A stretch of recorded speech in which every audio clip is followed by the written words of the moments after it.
ಪರಿಶುದ್ಧ ದೇವರೇ, ಒಳ್ಳೆಯ ಸಮಯವನ್ನು ನಮಗೆ ದಯಪಾಲಿಸಿಕೊಟ್ಟಿದ್ದೆ. ನಾವಿರುವ ಸ್ಥಳಗಳನ್ನು ನಿನ್ನ ಪರಿಶುದ್ಧತೆಯಿಂದಲೂ ನಿನ್ನ ಪ್ರಸನ್ನತೆಯಿಂದಲೂ ತುಂಬಿಸು ಸ್ವಾಮಿ. ಸಂಗೀತಗಾರನು ಹೇಳುವ ಹಾಗೆ, ಈ ಲೋಕದ ಪ್ರಯಾಸದಲ್ಲಿ ದೈವ ವಾಕ್ಯ ಮಾತ್ರ ಅದು ಸ್ಥಿರವಾಗಿದೆ.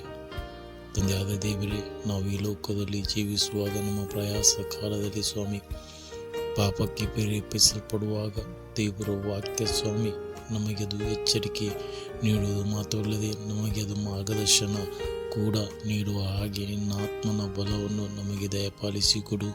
ಈ ಲೋಕದಲ್ಲಿ ನಿನ್ನವರಾಗಿ ಪರಿಶುದ್ಧರಾಗಿ ನಾವು ಜೀವಿಸುವ ಹಾಗೆ ಎಲ್ಲ ಸ್ಥಿತಿಗತಿಗಳಲ್ಲಿ ಸ್ವಾಮಿ ನಾವು ನಮ್ಮೆಲ್ಲ ಪ್ರಯಾಸಗಳಲ್ಲಿ ನಿನ್ನನ್ನೇ ಮಹಿಮೆ ಪಡಿಸುತ್ತಾ ನಿನ್ನ ಬಲವನ್ನು ಹೊಂದಿದವರಾಗಿ ಜೀವಿಸುವ ಕೃಪೆಯನ್ನು ದಯಪಾಲಿಸಿಕೊಡು. ಎಲ್ಲವನ್ನು ಯೇಸುವಿನ ಹೆಸರಿನಲ್ಲಿ ಬೇಡಿ ಹೊಂದಿದ್ದೇವೆ. ಆಮೆನ್. ಹಲ್ಲೆಲೂಯಾ.